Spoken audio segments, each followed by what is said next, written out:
ना, ये नुकसान है इसका फ्रूटिव सकाम कर्म का।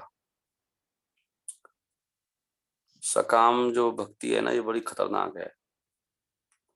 भक्ति में आने के बाद जितने सकाम भक्त हैं भाग जाते हैं अधिकतर। कुछ कामना पूरी करके भी चले जाते हैं, ऐसे भी होता है। उनका काम बन गया, अब चलो अब काम तो बन ही गया, अब फिर देखेंगे जब जरूरत पड़ेगी। नहीं तो फ्रूटिव एक्टिविटी के ऊपर बहुत चर्चा है ना शास्त्रों में, कि फ्रूटिव वर्क बहुत खतरनाक है। सभी लोग तो फ्रूटिव वाले हैं ना, निस्वार्थ। इसलिए एज ए ड्यूटी और ज्ञान, इसलिए ज्ञान की जरूरत पड़ती है। भक्ति में ज्ञान की कोई जरूरत थोड़ी है, लेकिन बिना ज्ञान के भक्ति में टिकना बड़ा मुश्किल है। तो ये हमारा ड्यूटी है और लक्ष्य क्या है। जितने भी फ्रूटी वर्कर हैं वो सब चले जाएंगे, उनकी श्रद्धा। हम कुछ भी कार्य कुछ पर्पस से नहीं कर रहे, हमारा ड्यूटी है ना वो, भगवान की भक्ति करना। इसलिए वो हर कंडीशन में करना चाहिए। और भी कारण हो सकते हैं। अभी मेरे मन में ये विचार चल रहा था कि फ्रूटिव एक्टिविटी कितनी खतरनाक है, व्यक्ति को पद से च्युत कर देती है वो। हर कार्य हम लोग फ्रूटिव मेंटलिटी से करते हैं,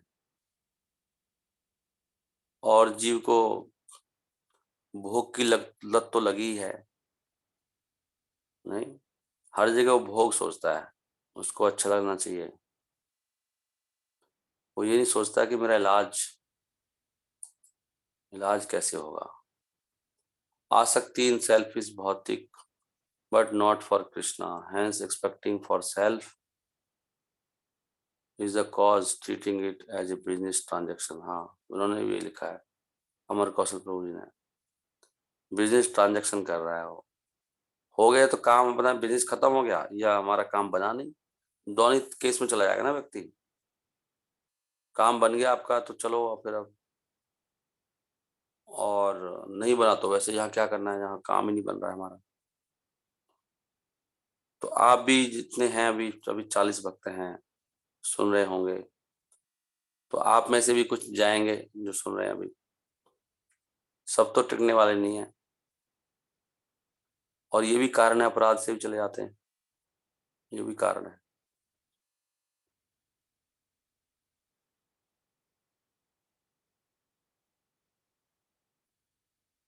अपराध भी लेकिन क्यों होता है व्यक्ति से? अपराधी भोग दृष्टि के कारण ही होता है।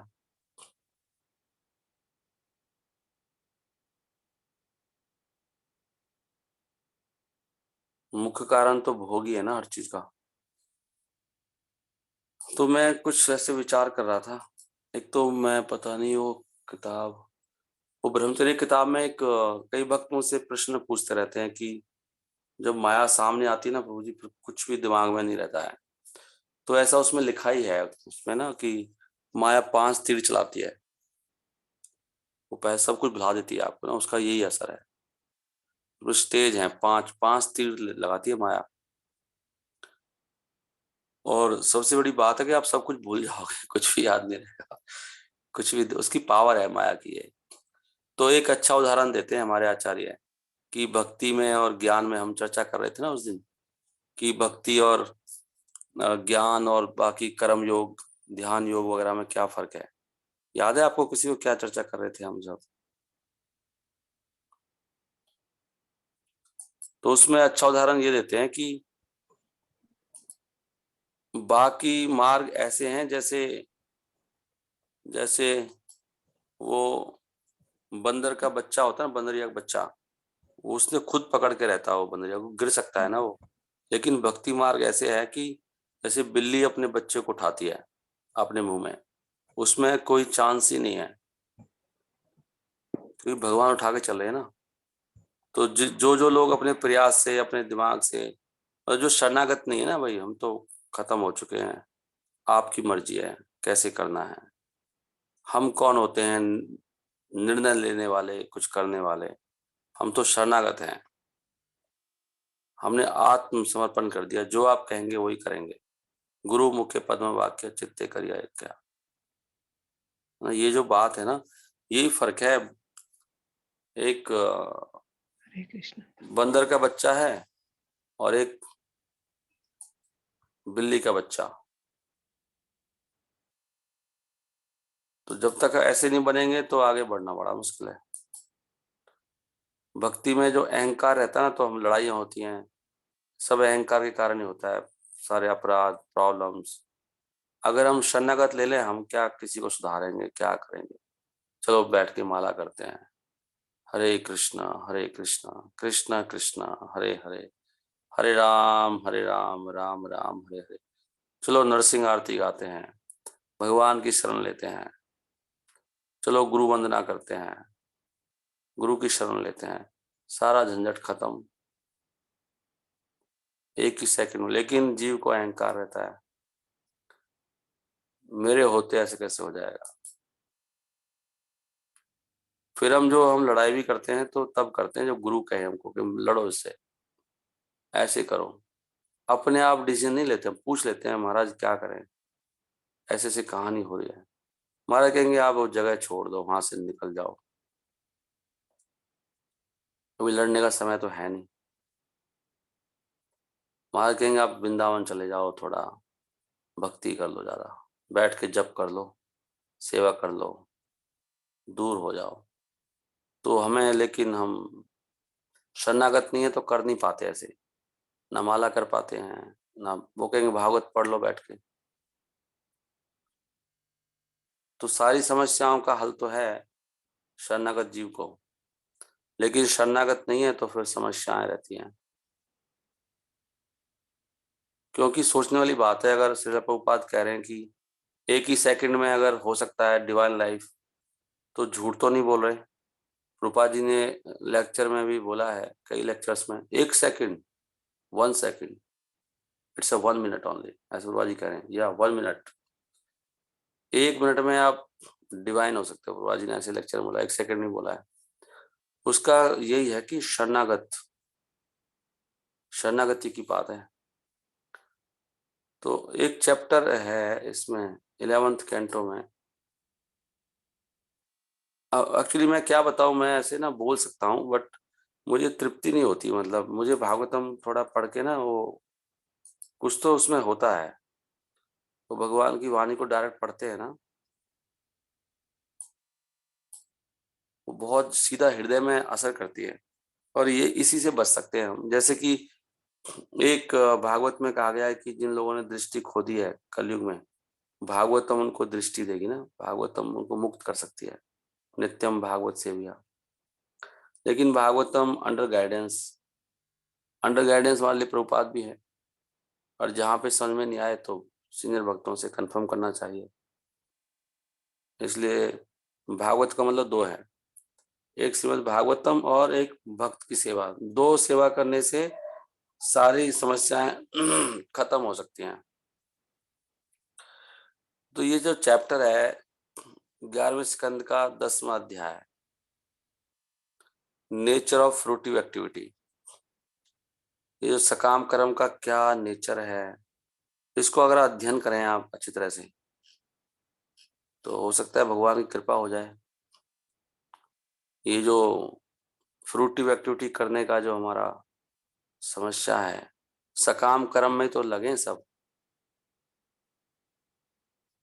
हमारा स्वभाव दिव्य नहीं हो रहा। हम लोग, जो व्यक्ति परेशान है वो माया में है, माया तो परेशान करती है। जब आप माया के क्षेत्र में रहेंगे तो परेशानी रहेगी। किसी भी तरह का कष्ट माया के कारण आता है।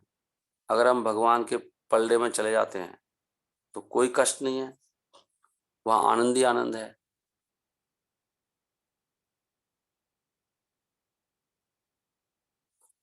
तो एक एक के श्लोक हैं, कौन बोल रहे हैं, भगवान बोल रहे हैं सीधा उद्धव को। तो भगवान तो कोई फालतू बात करेंगे नहीं, एक एक शब्द में अमृत होगा, एक एक श्लोक में अमृत भरा होगा।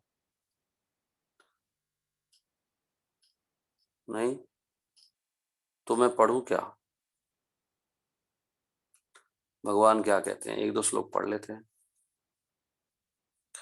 श्री भगवान वाचः, मैं पहले इसको पढ़ने का जैसे मैं पढ़ता हूँ ना आपके साथ में, तो मुझे कई बार जल्दी भी करता हूँ, लेकिन तसल्ली से पढ़ते ना तो ऐसे लगता है जैसे कि जैसे कोई बहुत समस्या, दर्द हो शरीर में, आराम पड़ रहा है, ऐसे हृदय में ना आराम आराम सा पड़ता है। पढ़ते पढ़ते ऐसे लगता है जैसे कांटा लगाओ को निकाल रहा है, निकल गया। भगवान कह रहे हैं मेरी शरण लेते हुए मन से, बहुत ध्यान पूर्वक, with the mind carefully fixed in the, भगवान की भक्ति में मन को लगा के, जैसा मैंने बताया, कह रहे हैं भगवान, एक व्यक्ति को रहना चाहिए, उसकी कोई भी व्यक्तिगत इच्छा नहीं रहनी चाहिए। And practice the social and occupational system called वर्णाश्रम। अब यहाँ पर भगवान साक्षात कह रहे हैं कि उसको वर्णाश्रम धर्म का पालन करना चाहिए। भगवान कह रहे हैं मुख से, तो क्या भागवतम आज एप्लीकेबल नहीं है? कुछ ऐसे भी बोलते हैं कि वर्णाश्रम आज नहीं है एप्लीकेबल, तो भगवान की बात को काटना है। तो कल प्रभु जी बता रहे थे कि प्रभुपाद जी मंदिर में आए तो वहां पर प्रेसिडेंट थे मंदिर के, बलिमर्दन प्रभु, गृहस्था डिवोटी, और किस मंदिर का है मैंने ध्यान नहीं दिया, और प्रभुपाद जी का आसन ही नहीं था बैठने का। तो उन्होंने कहा कि आसन रिपेयर के लिए गया है और कल तक आ जाएगा। तो प्रभुपाद जी बोले कि इस्कॉन में कुछ डीमंस हैं, डीमंस असुर हैं। तो फिर प्रभुपाद जी पूरा मंदिर देख रहे थे, पूरा सारा कुछ, तो देखा तो एक रूम बंद था। तो प्रभुपाद जी ने कहा ये रूम क्यों बंद है? तो बलिमर्दन प्रभु ने कहा कि इसमें हम जप करते हैं, मैं और मेरी वाइफ। तो प्रभुपाद ने कहा खोलो इसको। प्रभुपाद ने उसको खुलवाया, ताला लगा था उसमें। खोल के देखा तो उसमें मलमल का बिस्तर और खाने पीने की बहुत सारी वस्तुएं, पूरी सुख सुविधाओं से भरा हुआ था। प्रभुपाद ने कहा व्हाट इज दिस नॉनसेंस? और भक्त तो सब तपस्या कर रहे हैं और डोनेशन ला रहे हैं, कहाँ कहाँ, तुम यहाँ पे भोग कर रहे हो। तो फिर अगले दिन वो आसन वगैरह आया, वो जो जो लोग ले गए थे ना उसको, व्यास आसन को रिपेयर कराने, जो भी था। तो प्रभुपाद जी, बलिमर्दनपुर ने कहा कि ये डीमंस है, ये जो दो चार भक्त हैं, उन्होंने कहा कि मैंने इनको निकाल दिया है, इनको मंदिर से निकाल दिया, यार डीमंस। प्रभुपाद ने कहा था कि इस्कॉन में डीमंस है। तो प्रभुपाद ने कहा नहीं, उनको वो डीमंस नहीं है, तुम डीमन हो, और उनको निकाल दिया बलिमर्दन प्रभु को। तो बाकी भक्त कहने लगे हरि बोल हरि बोल। प्रभुपाद ने कहा तुम भी सारे मूर्ख हो जो हरि बोल बोल रहे थे। वो जय प्रभुपाद बोलने लगे थे। हाँ, जय प्रभुपाद जो भी है। तो उन्होंने कहा तुम सारे डीमंस हो, तुम सारे मूर्ख हो। करे एक व्यक्ति ऐसे कर रहा है और तुम्हारी सबकी आंखें बंद हैं। तो देखो ये एक इंस्टेंस है, हमको ऐसे मूर्ख नहीं रहना चाहिए। हमको जहां पर पूरी सत्यता है ना, वहां पे अपना सर पूरा सरेंडर करना चाहिए। उससे आपकी प्रगति नहीं होगी। एक बात भी कोई व्यक्ति गलत बोल रहा है, पता नहीं हम लोग इतने मूर्ख क्यों हैं, how can you bear that? हम रिस्पेक्ट करते हैं सभी वैष्णवों का, जो भी माला करते हैं। हम बलिमर्दन प्रभु का भी रिस्पेक्ट करते हैं, प्रभुपाद के शिष्य हैं वो। प्रभुपाद ने निकाल दिया, उसके बाद भी हमको प्रणाम करेंगे, लेकिन हम उनका संग नहीं करेंगे, उनसे नहीं सुनेंगे। यही तो कल हमने बात की थी कि हम सुनेंगे केवल उत्तम अधिकारी से, या जो उत्तम अधिकारी को पूर्ण रूप से शरणागत है। उत्तम अधिकारी शिक्षा गुरु है श्रील प्रभुपाद। ये इस्कॉन श्रील प्रभुपाद का है।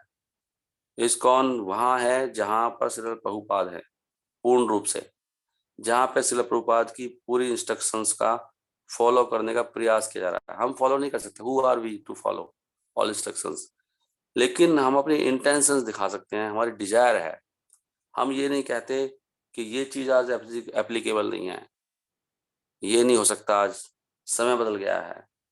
हम कोई नई-नई चीज़ इंट्रोड्यूस करना नहीं चाहते। हो सकता है हमसे एक ही माला ना हो रही हो, लेकिन हम ये नहीं कहेंगे अभी एक ही माला करेंगे, अभी माला होती नहीं है, कलयुग चेंज हो गया है। अभी तो 16 माला करना बहुत मुश्किल है देखो, अभी 2 माला हो जाएँ, बहुत है। ये नहीं कहते, मुझसे एक ही माला होती है। लेकिन मैं ये कहूँगा कि भई देखो, हमें प्रयास तो करना होगा, आज नहीं तो कल तो होगी। 16 तो 16 ही करनी है, कम से कम। आप स आप उसको चेंज नहीं कर सकते, कुछ भी चीज़। यहाँ भगवान की वाणी है, इसमें भागवतम में लिखा है कलयुग के लिए है ये, भागवतम लिखा ना कलौ नष्टौ दृशाम एषा। तो ये भागवतम क्या मतलब पूरे कलयुग के लिए है ना ये। इसमें थोड़ी कह दोगे कि वर्णाश्रम संभव नहीं है अभी।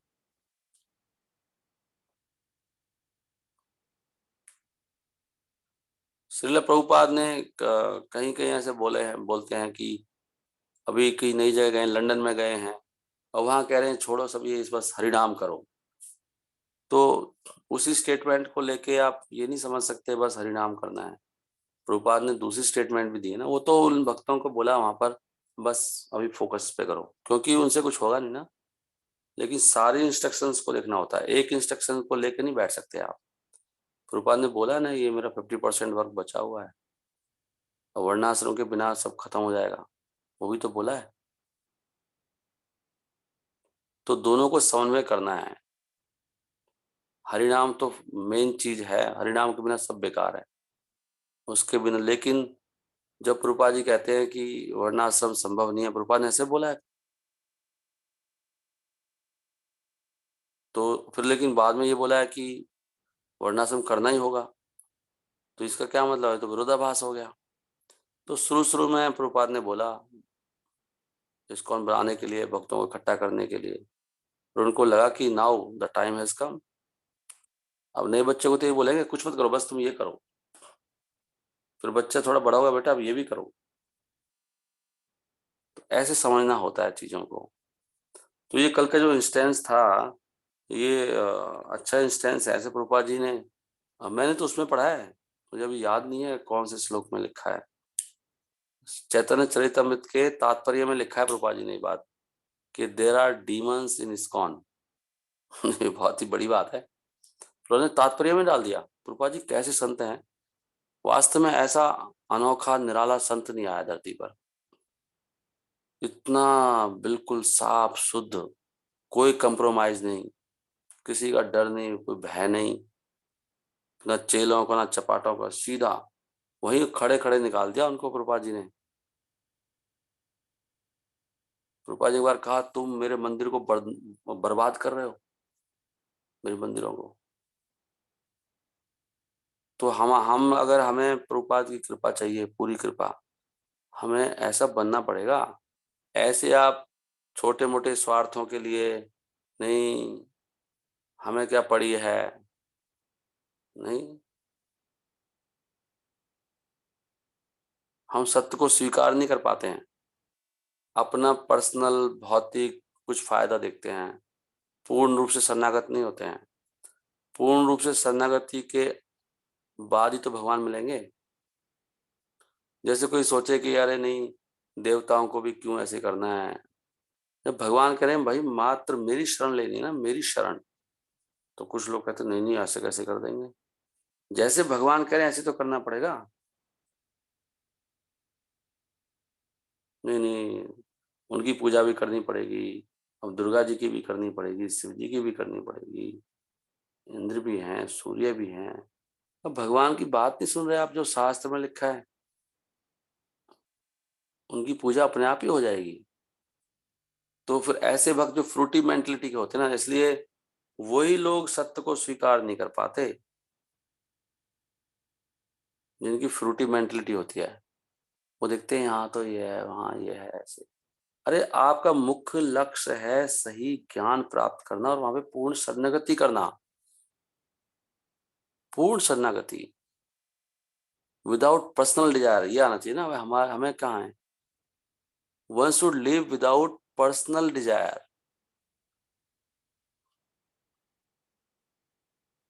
कई बार भक्त कहते नहीं, मेरा उसके साथ ना थोड़ा मेरा उसके साथ संबंध है, इसलिए मैं ऐसे करता हूँ।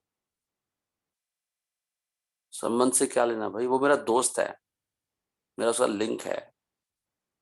हमारा लिंक है भगवान से, शिला प्रभुपाद से, जो उनकी पूरा अलाइंड है उनके साथ में, पूर्ण रूप से उनके हम साथ में हैं। बाकी सबका सम्मान करते हैं, हमारे लिए सभी पूजनीय, जो भी माला करता है सबका आदरणीय है। कृष्णेति यस्य अग्रिम मनसा तम आद्रियत, तम मनसा आद्रियत। जिसके मुख में कृष्ण है, तो कृष्ण का नाम लेता है, वो आदरणीय है। This is one principle. But संग लब्धिया किसका है? ईप्सिता संग लब्धिया। भजन विज्ञम अनन्या, भजन विज्ञम का मतलब एक्सपर्ट है फिलॉसफी में, तो बिल्कुल क्लैरिटी है, एक भी बात जिसकी गलत नहीं है, एक भी बात, उसका संग बताया गया है। अगर एक बात भी गलत बोलता है, गलती होने अलग बात है, लेकिन मानता ही नहीं है, मानते ही नहीं है, अड़ रहे हैं, how can we associate with them? तो आपने रूप गोस्वामी की इंस्ट्रक्शन को फॉलो नहीं किया, आपने 11th कैंटो में जो नवयोगेंद्र है उनकी इंस्ट्रक्शन को फॉलो नहीं किया। वो भी बता रहे हैं किसका संग करना है, वो भी कह रहे हैं भाई आपको डिफ्रेंशिएट करना है, कनिष्ठ कौन है, मध्यम कौन है, उत्तम कौन है, तो कैसे कृपा मिलेगी? इसलिए फिर वो भक्ति पर ईशा अनुभवा वृत्ति नहीं हो रही, ना भक्ति हो रही है, ना अनुभव आ रहा है, ना विरक्ति हो रही है। देख लो अपने अपने हृदय में झांक के देख लो, कहाँ हो आप, क्यों हो रहा है ऐसे बताओ। तो कमी ढूंढनी होती है, मेरी कमी क्या है? कमी ये है क्योंकि हम तो कुछ कर नहीं सकते। अभी उन्होंने बात की, हम क्या कर सकते हैं? हम तो बिल्ली के बच्चे हैं, बिल्ली उठाएगी, बिल्ली आपको उठा नहीं रही, तो बिल्ली कह रही है कि ये बच्चा मेरा है ही नहीं, क्योंकि मेरी बात ही नहीं मान रहा। प्रभुपाद कह रहे हैं परंपरा आपको उठा नहीं रही है, आप वहीं पड़े हो। बड़ी महत्वपूर्ण बात बोल रहा हूँ। आप मतलब मैं भी उसमें, मैं आप कहता देता हूँ, आप मतलब हम सब, हम हमको परंपरा दूर, अरे ये हमारी परंपरा में है ही नहीं ये व्यक्ति, ये तो प्रभुपाद की बात को काट रहा है। ये उनका संग करता है जो प्रभुपाद की बात को सीधा काटते हैं। सत्य बता रहा हूं मैं आपको ये बात, इसलिए कृपा नहीं मिलती। इतना कट्टर होना चाहिए। हमारे हमारे आचार्य भक्ति सिद्धांत सरस्वती महाराज, भक्तिनोद ठाकुर, ये कितने कट्टर थे। प्रभुपाद जी एक लेक्चर में बोल रहे हैं, मैं सुन रहा था कि साधु का मतलब है हु गिव्स राइट इंफॉर्मेशन, बिल्कुल राइट। जैसे कि ये एक सूचना है कि सबसे ऊपर शास्त्र है, एक सूचना है, नहीं? शास्त्र सबको शासन करता है, शास्त्र सर्वोपरि है, कोई शास्त्र से ऊपर नहीं है। ये साधु को बोलना चाहिए।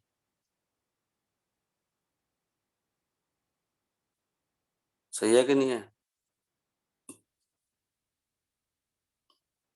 तो ये फ्रूटी मेंटलिटी के कारण हमारी भक्ति आगे नहीं बढ़ती है। वर्णाश्रम बहुत जरूरी चीज है। अगर हमारा भी इसमें कोई प्रयास नहीं है, हम भक्तों का, तो हम परंपरा में है ही नहीं।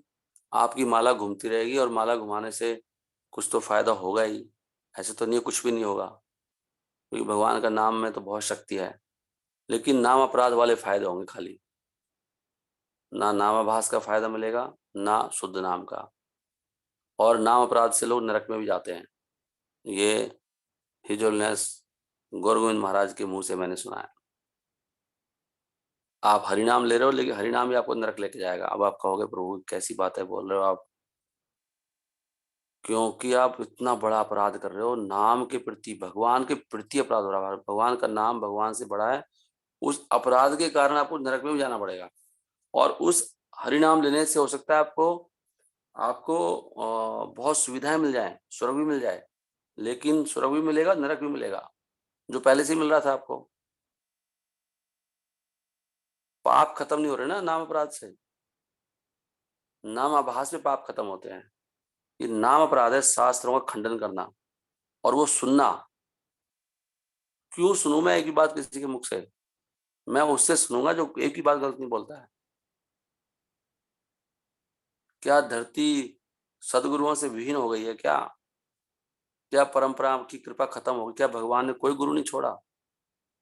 एक ही बहुत है भैया, उसको ढूंढ लो। इतनी जगह मुंह मारना वो अच्छा थोड़ा है। वो सम्मान सबका है, सबको प्रणाम है। जैसे वो कह रहे हैं कृष्ण तीर्थ सागरी, सुनूंगा, लेकिन सुनूंगा वहीं से मैं।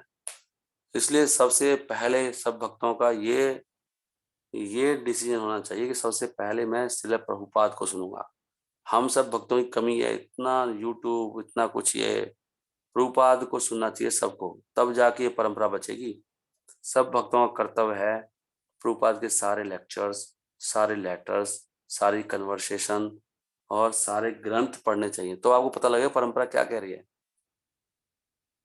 और ऐसे भक्ति गाइडेंस में जो बिल्कुल एकदम, वो तो पता लग जाता है, ऐसे नहीं पता नहीं लगेगा वो। अभी कोई कह रहा नहीं चेंज करना पड़ेगा, तो पता लग ही रहा है भैया, ये तो चेंज करके बैठा हुआ, आज ही पे चेंज कर, हमारे मुंह पे कह रहा है, खुद ही कह रहा है चेंज करना पड़ेगा, तो क्या सुने उससे बताओ। चाहे वो सबसे बड़े सेवाएं कर रहे हो ब्रह्मांड की, प्रभुपाद की सेवा में, तो उसके लिए उनको नमस्कार है, धन्यवाद है, पर डज नॉट मीन कि हम उनसे सुनेंगे, हम नहीं सुनेंगे उनसे। इसमें कोई किसी को दुविधा तो बताइए, जो मैंने अभी तक बोला। कोई प्रश्न है किसी का?